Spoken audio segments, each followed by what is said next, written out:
How do you create holistic value for your stakeholders? Our guest today is Lee Benson.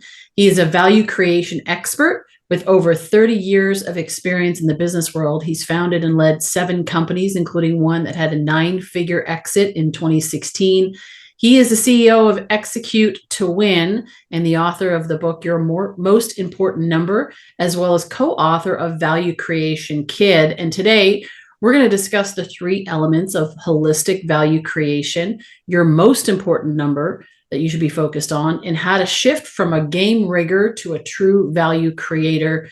I'm really excited to have him here. I've read both of those books, and what he is sharing is so valuable to you and I as entrepreneurs and business leaders wanting to make a difference. So Lee, welcome to the Leaders Transformation. We're glad you're here. Yeah, thanks for having me, Nicole. This is great.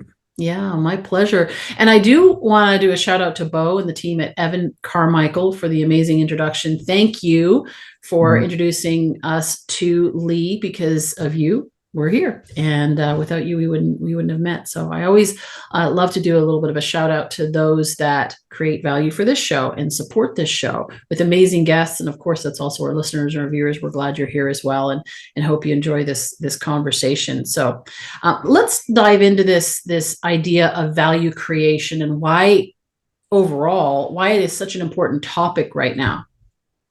Yeah, for me, I think about it as holistic value creation, and there's 3 macro buckets in the framework and how I think about it. One is material value creation, which almost everybody goes there, but there's also emotional energy value creation and spiritual value creation. Emotional energy, to me, is the scarcest commodity on the planet, because when my emotional energy is running on 10 on a scale from 0 to 10, I can do anything. I feel like if my leg fell off, I've got another one, no big deal. When it's running on, 1, I could get a flat tire and it runs my entire day. I think emotional energy is the superpower for leaders, and they should intentionally think about cultivating that, so they can create these environments where more of the team are intrinsically motivated to, create more and more value over time, and empowered. And then the spiritual side of it, at the foundation, to me, it's about connectedness, like being connected with ourselves. How well do we know ourselves, and manage that and cultivate to create more value, but also connectedness to our friends and families. And in the organization framework, all of the team members, what are we doing to strengthen that community of folks that we work with? And that extends out to customers and suppliers and all of it. And the reason I think it's so important in this day of, I just call it the day of the virtue signaler, where way more people virtue signal than actually practice virtue.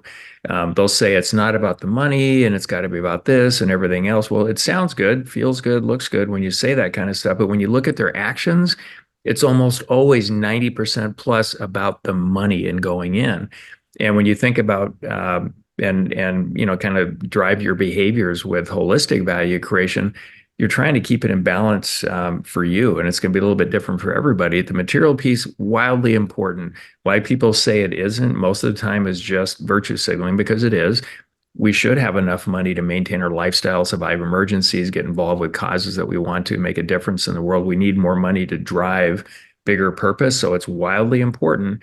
But the emotional energy and the spiritual side, without those 2 things, it's clear why it's not a complete enough answer to say, just money is how you go after it. And, last thing I'll say on this sort of overarching definition is that every year that goes by, where I get more intentional about cultivating in all 3 buckets, I feel better. I just, like, as I go through life, what's it like to be more present and just and feel good? My internal most important number is fulfillment. I feel more and more fulfilled because I'm doing that work. Does that resonate? Yeah, absolutely. In fact, there was a few years ago, I've been coaching entrepreneurs for many years. I've been in business for over 30 myself as well. I started young. My parents were entrepreneurs. And so I've been knee deep in that space for so many years. And it was a number of years ago where I was kind of like, I don't like playing this game. Like, I don't enjoy it because, to your point, it was very superficial. It was very money driven. Money is important, and there's more to it than that, right? Everybody talked about business as being the number one number one focus in business is profit. And it's like, well, actually it's value. And the profit is kind of like a byproduct of that. You create so much value in the marketplace that the marketplace actually chooses to pay you back for, wants to pay you back for it happily because of the value that you're creating. And so, yeah, there was a point where I was kind of like, man, I don't know if I want to play this game anymore. I just tired of it. I'm tired of people saying one thing and really, oh, it's not about the money, but then it's all about the money, and and it's frustrating, and I think there's a lot of people that are kind of in that space right now where they're like, it's got to be more. It's like the young generation, the millennials coming up and asking the why question, and people are saying, why are you asking the why question? And it's like, because it's a valid question. Why am I doing this? Why are we doing this? What's the purpose behind it? Yeah. It goes back to, it's got to be the complete package. It's all of it. And the most important number in Driver's framework that I call the mind methodology in my book, Your Most Important Number. There is one number for a for-profit organization that reflects the value of that business. And it says whether you're winning or losing, it should drive the majority of the right behaviors. And it's going to be cash flow or profit, because that is how we calculate the value of a business if we were going to exit, et cetera, attract investors. But you supercharge it when you get the emotional energy piece right throughout leadership, and it drives that into the environment. So you get a lot more intrinsically motivated, productive energy going on. And then on the connectedness side, I think back to my largest exit so far, it was aerospace. You mentioned it earlier. We repaired, overhauled, and manufactured components to service the aviation aftermarket. And so helicopter operators, fixed wing operators, all the big people movers, package movers. We had clients in 60 countries, probably 2,000 clients in total is how we calculated it. With all that going on, what did we do to strengthen the community and the 500 team members we had, the clients that we had, the suppliers that we had? And so getting that right, getting the emotional energy piece right, drove a whole lot more in terms of the return when we exited. Had we only focused on the money, just one part of the value creation, three bucket approach that I'm advocating for here, we would have gotten a lot less. I mean, I can't talk about the actual number, but it was a 21.6x multiple of EBITDA. And in aerospace at that time, the best were getting 8 to 10x. Well, why did we get it? Well, it's because we did all the other stuff and it was important. And yeah, it cost money, it took effort, but it felt the best. It was so cool. Virtually every employee, to me, they were acting like the CEO of their own role. They knew their numbers. They're running through walls to, get better results. They're working together. The collaboration and teamwork was off the charts. It felt really good to win. I mean, that sense of accomplishment, real self-esteem kind of comes from that. So doing all of it's important for if you want to create the most material value, but if you want to feel really good, just do all of it. Yeah. Well, I think about like in organizations a lot of times, and I've actually even had a business owner say this to me. And he said, why do I need to acknowledge them? They're doing their job. That's all. They're just doing their job. That's what I'm paying them for. And I'm like, well, you can pay for them for their head to show up. In theory, right? Yeah. But if you want their heart to show up and you want their loyalty and their commitment to that, for them to go through walls and do the things, and that's where the creativity comes from and the innovation comes from. It takes a little bit more than just paying them a paycheck. And so how did you build this in, like practically speaking, as a leader looking at your organization and saying, let's say somebody, who's listening, who's saying like, okay, well, I don't know that our emotional, energy, our emotional value or spiritual values there. How do we institute it? How do we bring that in? What are the steps to do that, to turn the ship around and to actually point in the right direction? Yeah. To me, it kind of starts at the top, and it's philosophical. Do you believe your job as a CEO is to continually and responsibly increase the value of your organization? Because I think that's their primary job. And then do you believe your job is to create this value creation machine where everybody's fully engaged, every brain in the game every day, looking for a better way? We always know there's a better way to create value faster, and it's our job to find it collectively. Do you believe that? And then you incorporate everybody in building this machine to create more and more value over time. Whereas a lot of leaders, it's, hey, it's mostly about the money. I hired you to do this. Don't think, just do it. They'll say things like this. We want employees to feel a certain way. And so we're going to do these three things. Like, wait a minute. Why can't we just be a certain way where we're leading, doing our job, which is focusing on the business model, the market, the idea, making sure the strategy is right, and for sure that the structure is right in the organization, all the functions, the roles, allocation of resources. Then it's on everybody to do their job that we're placing into these roles, hopefully that have the capabilities to achieve the outcomes in the roles. So our job is more strategy and design and making sure that we're connected to the market with the ideas. And then everybody's got a job to do. If it fails because we didn't do our job, which includes, culture design and how we intentionally, create this value creation culture, that's all on us. If we've done our job, and it's not working, and it's a lot of the team members, well, that's that. Let me say it again. It's mainly on the CEO when the design and strategy isn't right. If that's right and it's not working, well, it's, team members. Now it's all of us. So when it doesn't work, sometimes it is just the CEO primarily that should take responsibility for it. And sometimes it's the entire machine. How do you think about that? I mean, you've done a lot of work in this area. Yeah, I think of Jim Collins. He says, get the right people on the bus and the right seats doing the right things. And there's more to it than just that.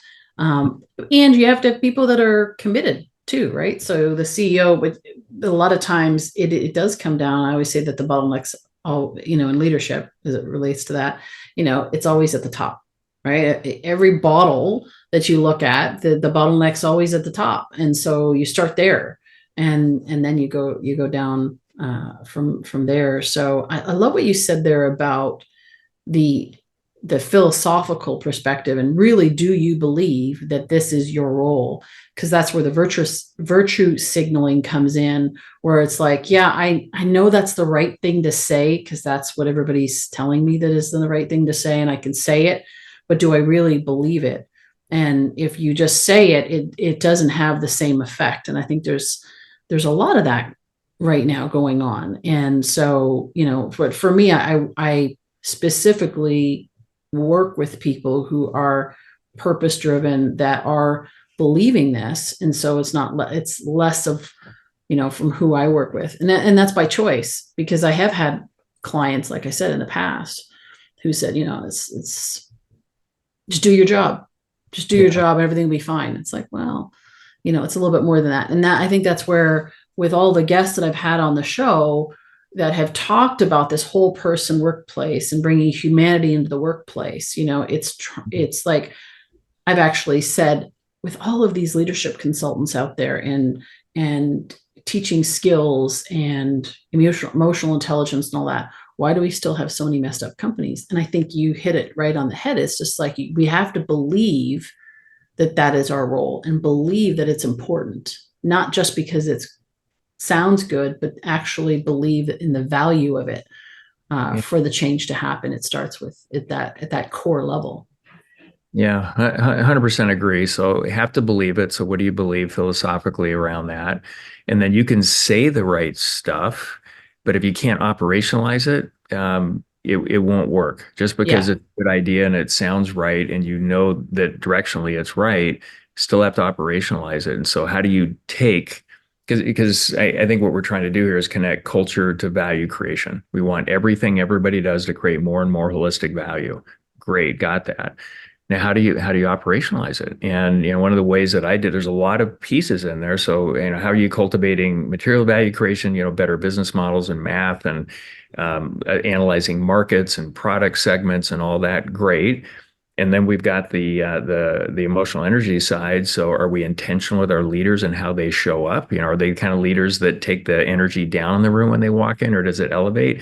I'm not talking about stump speeching. I'm talking about passionately describing and talking about what's possible in the future and productive ways to get there. that's infectious, especially in a world today where people like to dwell on problems and, point out why everything's wrong and, with the people and things and why stuff won't work. And so be really intentional about that. Then on the spiritual side, the connectedness, the strengthening of the community, what are the things that we're doing? How are we encouraging collaboration in the organization? In my larger aerospace company that I sold, we put in a 10,000 square foot gym, told the employees, if you train 2 days a week for an entire month, we'll pay 100% of your health insurance premium the following month. If not, you pay 20%, we pay 80%. It's still a good deal. And if you bring your spouses and other family members, kids in for our programs, we'll put even more money in your paycheck. Out of just over 500 team members when I sold the company, there were 360 qualifying for that program that were coming in, dozens of spouses coming in every day going through. That's one aspect of it. We had just a sort of a demonstration of the strength of the team and the culture.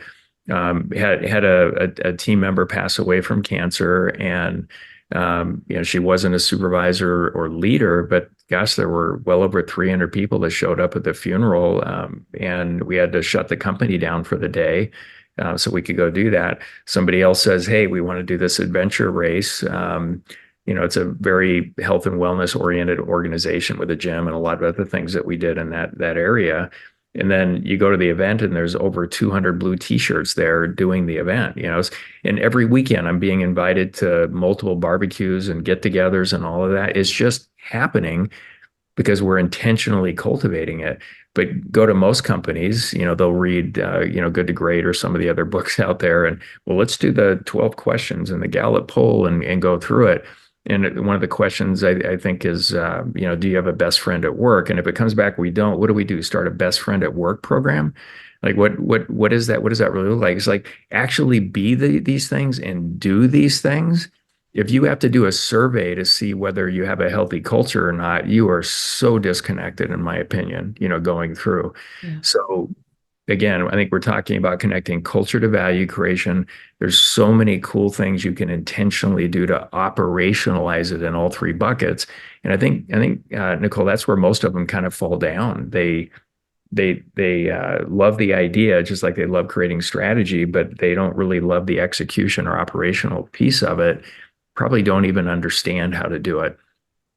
Yeah, I think, well, that's just it, right? You just said it's like they probably don't understand how to do it. I mean, it's one thing to have a plan and a strategy and a vision, a concept, it's what it's like. Great ideas, right? Great ideas, dime a dozen, but can you actually execute on it and build it into something? That's a whole different thing.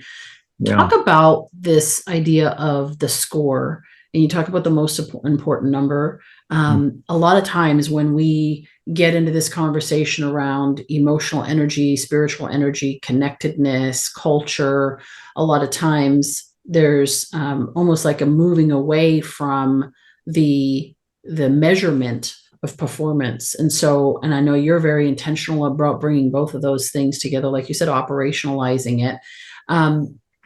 Maybe talk about what happens when there's no score, and then the importance of the score, right? Because like I think in your book you talk about the fact that without a score, you don't know whether you're winning or losing.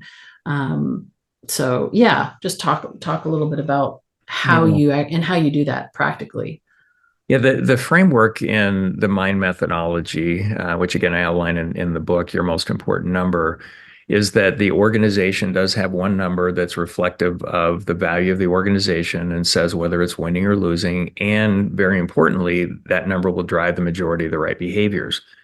It's pretty simple in the for-profit world. It's some version of profit like EBITDA.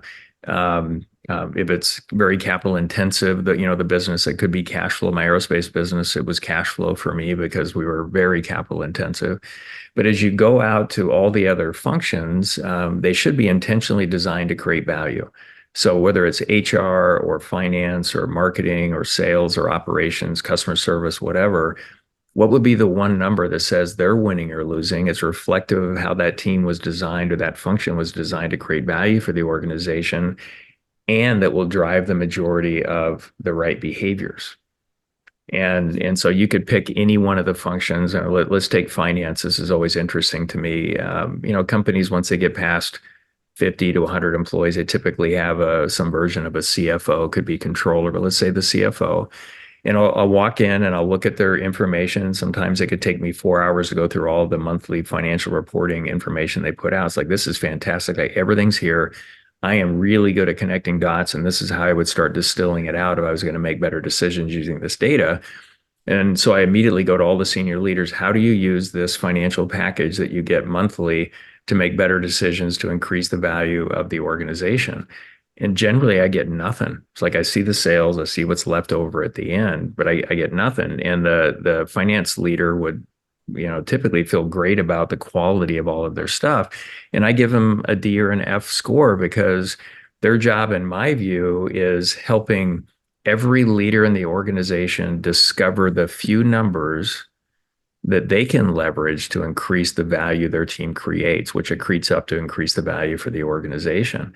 So it's not about, here's financial education, how to read a balance sheet, income statement, whatever, detailed trial balance. It's let's look at your job. Let's look at the decisions you're making, your most important number for your team as a leader.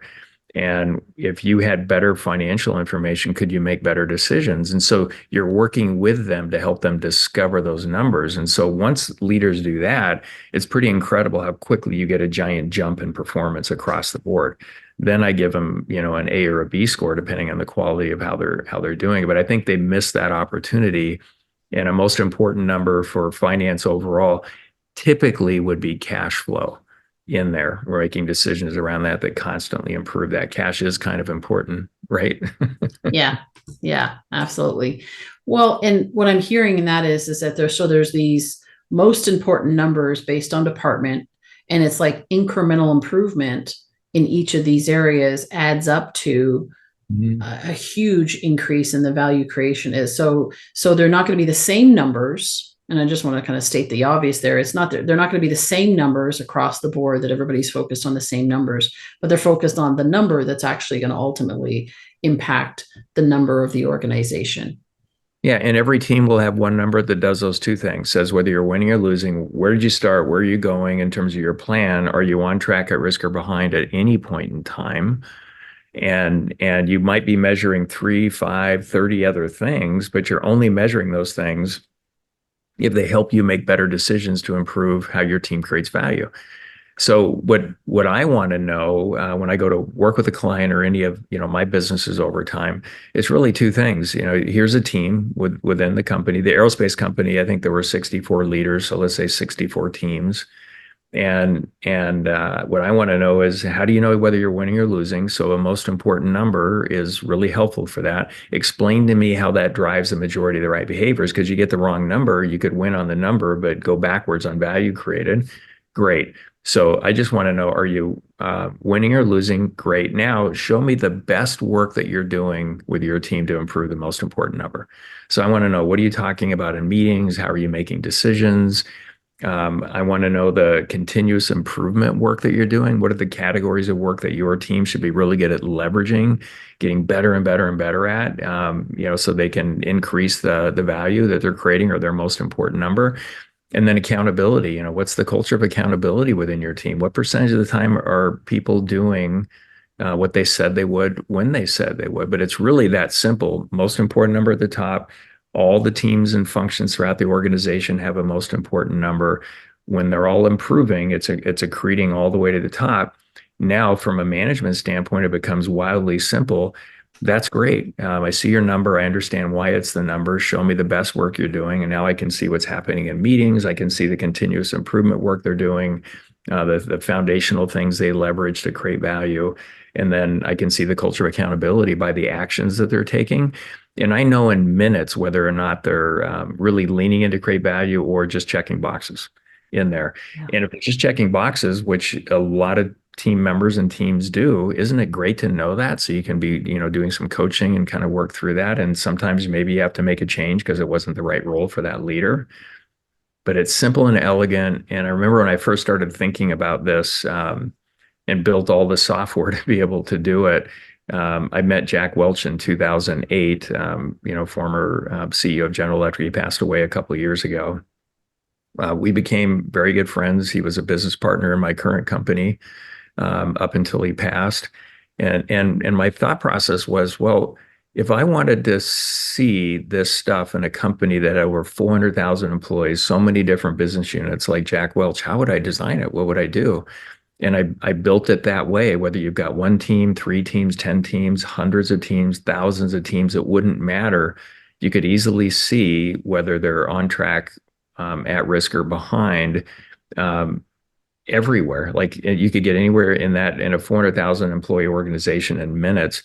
And I remember Jack's response when I was showing what I was doing. He just looked at me and said, "The transparency is scary. This would be incredible." His comment was actually, if I had this when I was running GE, the results would have been exponentially better. And I said, "Well, explain that, because you were manager of the century." And he said, for everything you've ever heard about General Electric, the best they could do to his satisfaction was fully follow, develop, and position the top 5 to 600 leaders. That's it. Once you got past that, even with Crotonville and all the other stuff, legendary for leadership development, it became more and more of a check the box exercise going down. He said with this system, he could have personally followed, positioned, and developed 2,000 leaders very successfully. And with that explanation, he's right. The results would have been significantly different. Yeah. Well, thank you for actually talking about that, because I was going to ask you about Jack and his take on it, because I know that you mentioned that also. It was mentioned in your book, and that's extraordinary. And I think about like the precision of going in, and it's like you are getting to the root cause. There's all these symptoms, and everybody gets distracted with the symptoms, and what's going on, and tries to put band-aids on it and check the box and all that. But you're really going to the heart of it and being able to identify what's going on, what's working, what's not working very quickly. And then, great, what do we do about it? I love that. So I want to shift gears here for a moment, because you also wrote a book about that. It's called Value Creation Kid. And that was such a great book. And I'd love to, we'll circle back and figure out and have you share how you actually came up with these ideas, like why you're the one to do this. I always believe that, everybody has like kind of a value that they bring to the world, and a lens through which they see the world that leads to them coming up with things that bring value. But yeah, before we do that, I'd love to hear a little bit about that book, Value Creation Kid, and how you're helping that next generation to learn this young and start to implement in their businesses and their careers as they grow into adulthood. It's very cool.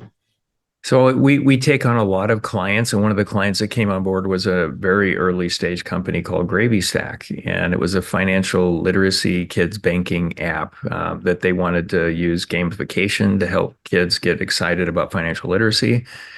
And when I talked to their founder, who's my co-author in the book, he wanted to write a book to kind of support the effort. And I said, well, I won't write a book around financial literacy, which is what he wanted, because that's not moving the needle. There's more content coming out every year. And when you look at all the results for adults and kids, it's going backwards. But I will write a holistic value creation book. And it'll be incorporating my framework, and financial competency, not literacy, will be a very important part of it.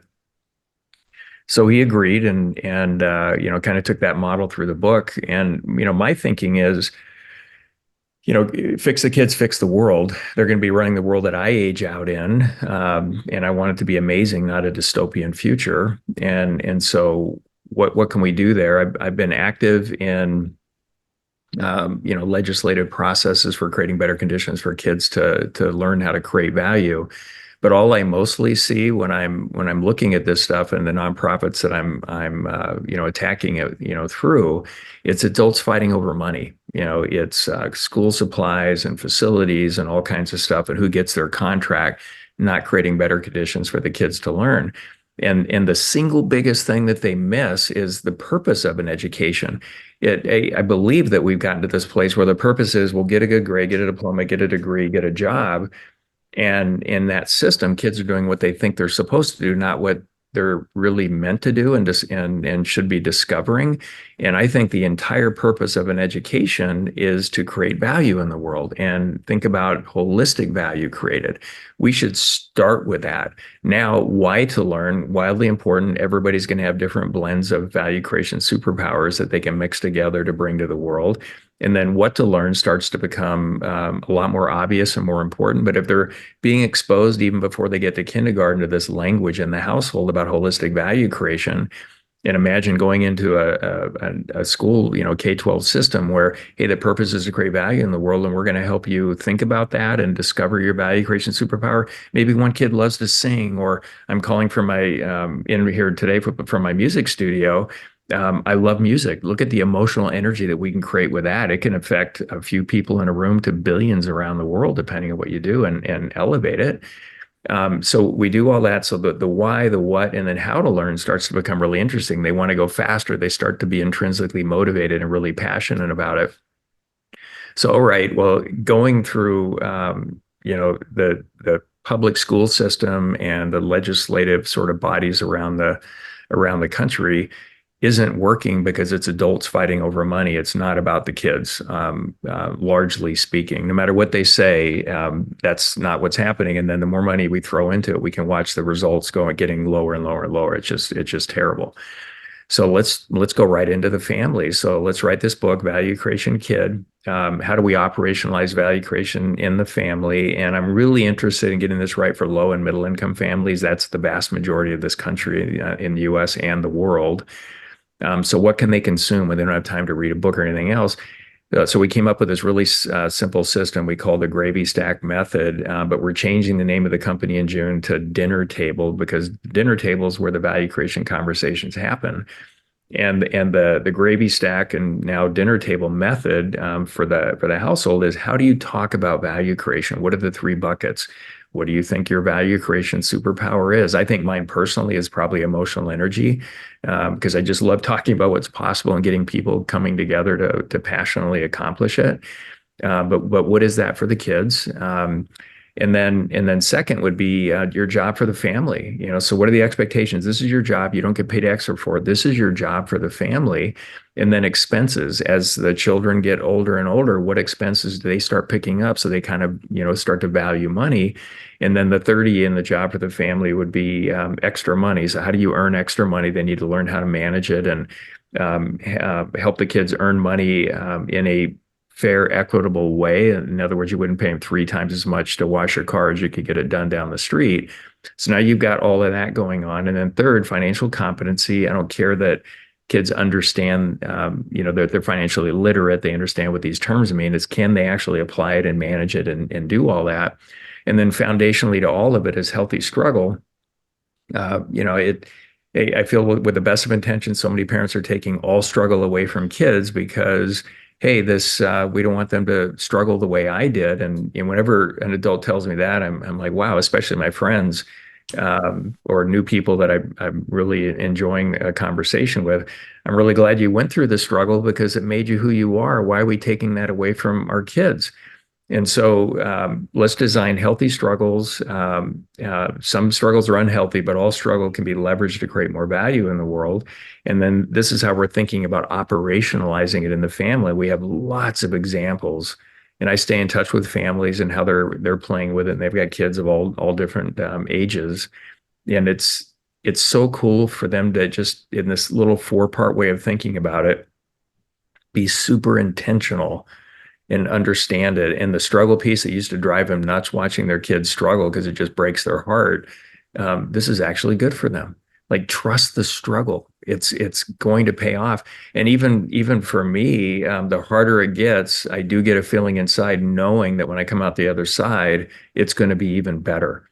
And so I've done this so many times, starting from a very young age, that I've learned to trust the struggle. So I think we need to kind of get back to that. But that was the whole purpose of the book. And my vision is to have this way of thinking in over 1 million families in the next 5 years. Well, I mean, you think about the transformative impact of that, it is huge. I mean, it is huge. it is a totally different way of looking at it when you look at school, when you look at, I think about what my parents did, and why I think differently, and why even my thought around business is about creating value. I just, as you were talking, I was like, wow, I was thinking about my own childhood, and I was thinking, wow, my parents did that in a form Mhm. without realizing it and calling it that. And it set me up for the rest of my life in the way that I would show up, the way I would think about school. And so, yeah, it's an amazing. I've always, I've often said that you can change the world in one generation, right? Indeed, it has, right? It's changed so much. Yeah. And so with this type of information, and instilling that different way of looking at things, um, could literally change the world in one generation as well. So that's amazing. That's I, amazing. I think Yeah. that's totally doable. I think you're right on there. It's amazing how fast it can change. I mean, think about the companies that you and I work with the senior leaders. It can be going amazing, change out the CEO, even with thousands of employees. Within months, it's a completely different place to work. Yeah. And sometimes not in a good way. Yeah. It can Yeah. go fast. And so I want it to go fast in the right direction, the value creation direction. Yeah. Absolutely. So you've got a bunch of tools. Maybe talk a little bit about that, and then we'll circle back. I'd love to hear a little bit of the backstory to how you came up with this idea for yourself. Yeah, well, in terms of tools, in going through this, there's literally probably 1,000 different things. Tools are really important, but foundationally, what's most important is a commitment to a common way of creating more and more value over time and doing it responsibly. That's what's most important. And so, we have tools around, our approach to compensation.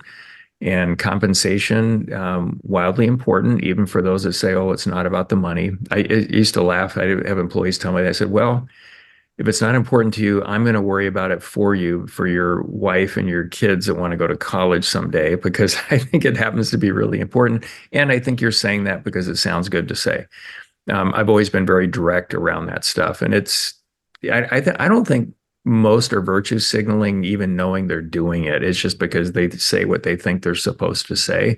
I do think, however, there's a lot of larger corporations out there that will leverage it. I call it weaponizing false morality to say how good we are, and that's why you should do business with us. But they're actually, in a lot of cases, net taking value out of the world.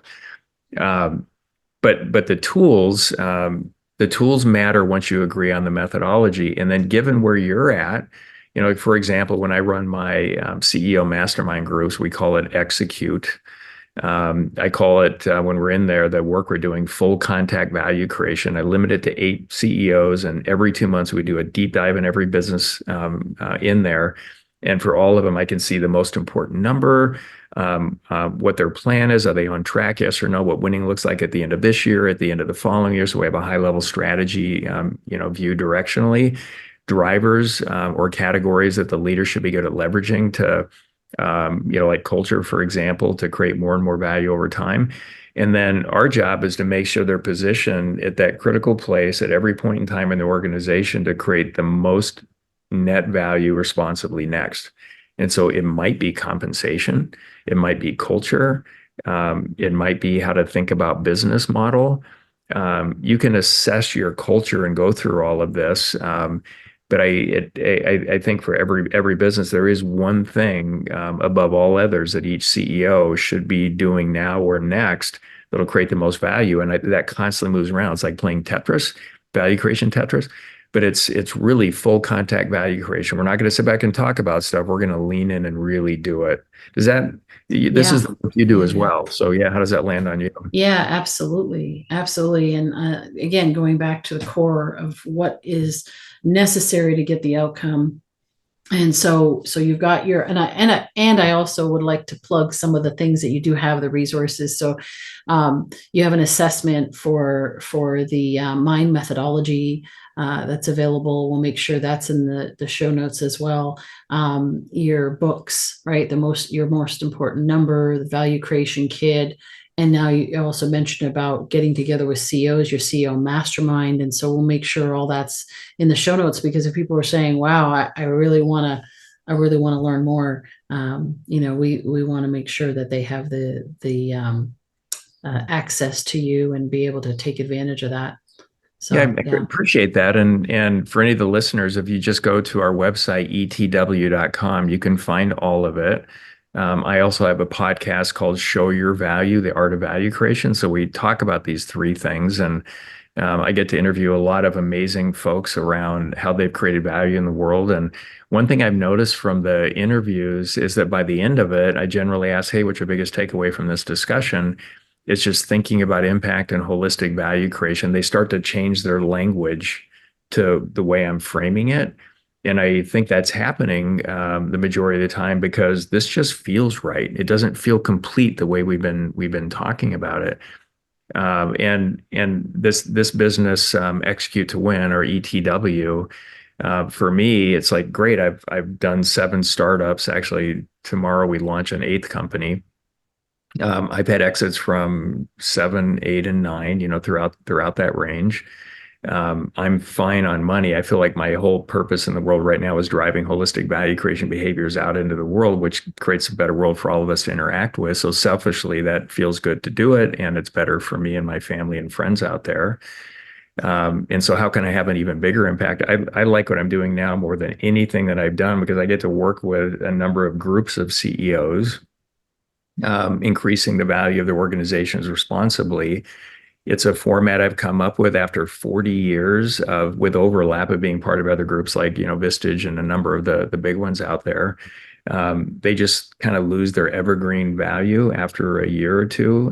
So I had a completely different way of doing it. It's proving amazing in terms of the results. And now we're certifying chairs to build their own groups. So we started that in January. There's 3 chairs building groups. I've got one chair here tonight. I think he's got 20 or 30 people coming in to learn about this. He wants to kick off with 2 groups right away. And so directionally, I'm thinking, well, 10 years from now, if we've got 1,000 chairs around the world with 3 or 4 groups apiece, that will move the needle too, right? Because we're helping them responsibly increase the value of the organization of it, and that it creates, which is holistic value creation. This is going to permeate out into families and communities and all of that. So it's kind of a 2-pronged approach. I've got the business side of it and a simple, elegant way of intentionally creating value faster, way less complicated than most of the other systems out there. We could talk about that in another podcast. And then here, let's get to the families and let's help them Yeah. how to think about raising value creation kids. So when they launch into adulthood, what characteristics do you want them to have? And at what age did you start intentionally preparing them for that through healthy struggles? Yeah. Yeah. Well, and I think about, like just the intentionality.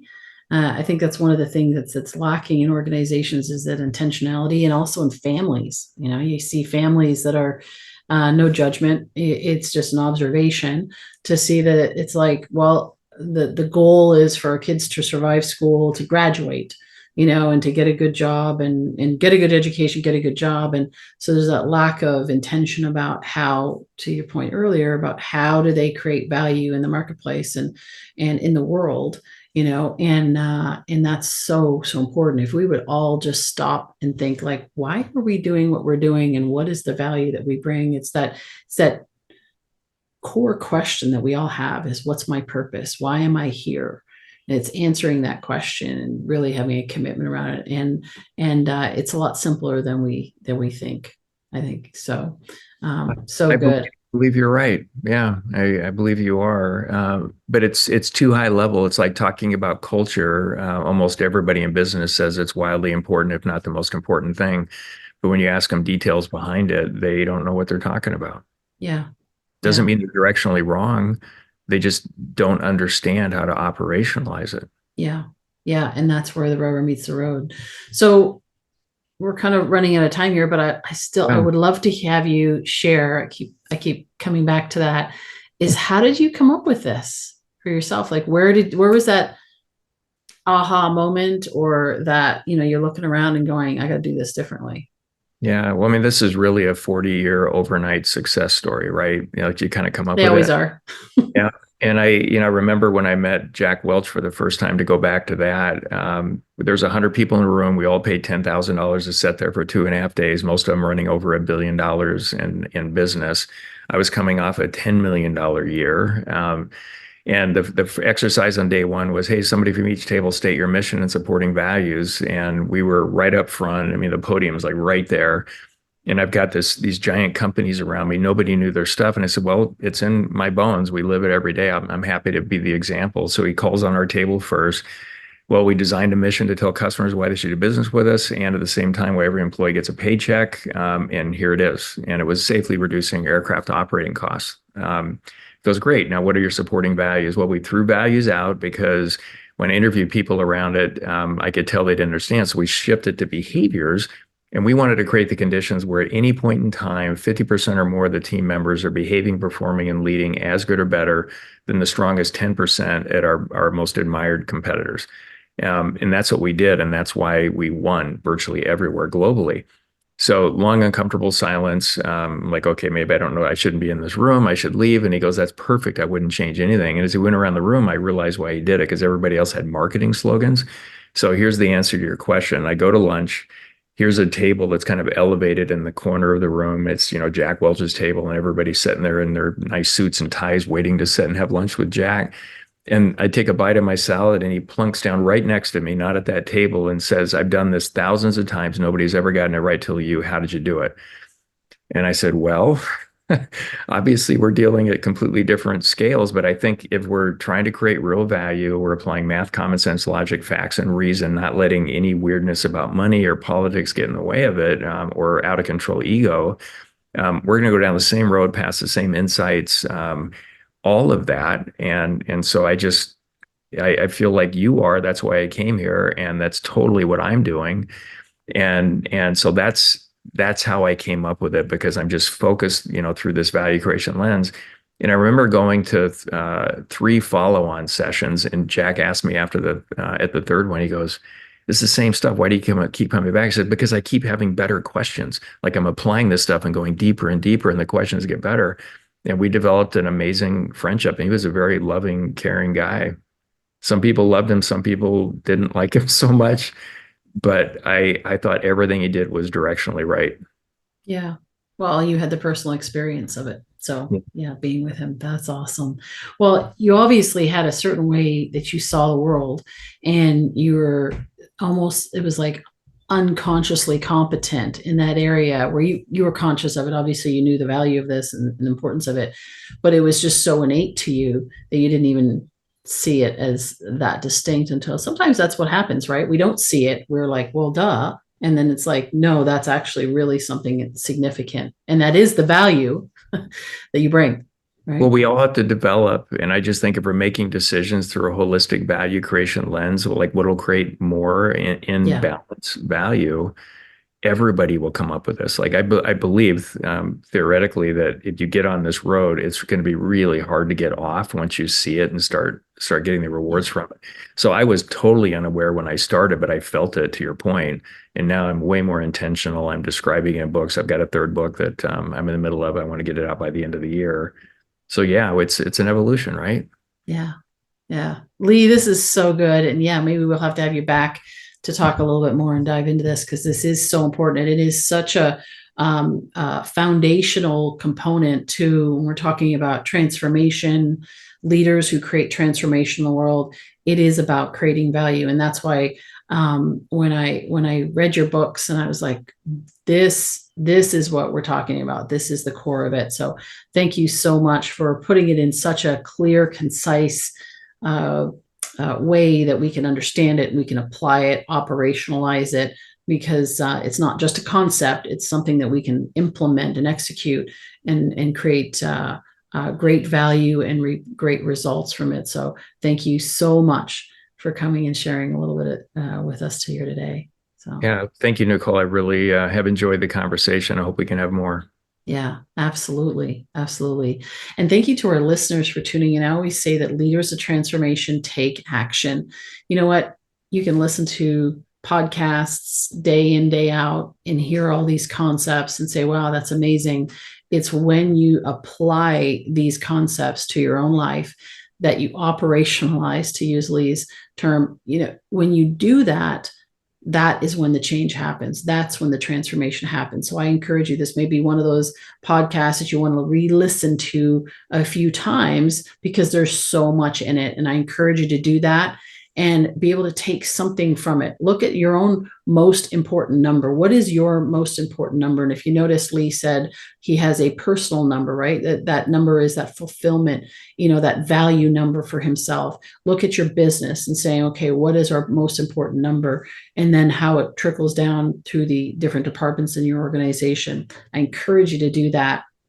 What a difference it'll make. You can see from the examples that Lee has shared that it's going to make a huge impact in your life, and not only yours, but in your ability to create value for those around you. And so we'd love to hear your stories. You can go on leadersoftransformation.com, reach out to us there. You can reach out to us on social media, and we'd love to hear your stories and love to hear how you are creating value in the marketplace and in the world around you, and how we can support you in continuing to do that and creating the transformation that it is desired and needed. So we look forward to hearing from you. Thanks for being here, and we look forward to seeing you next week on another episode of the Leaders of Transformation.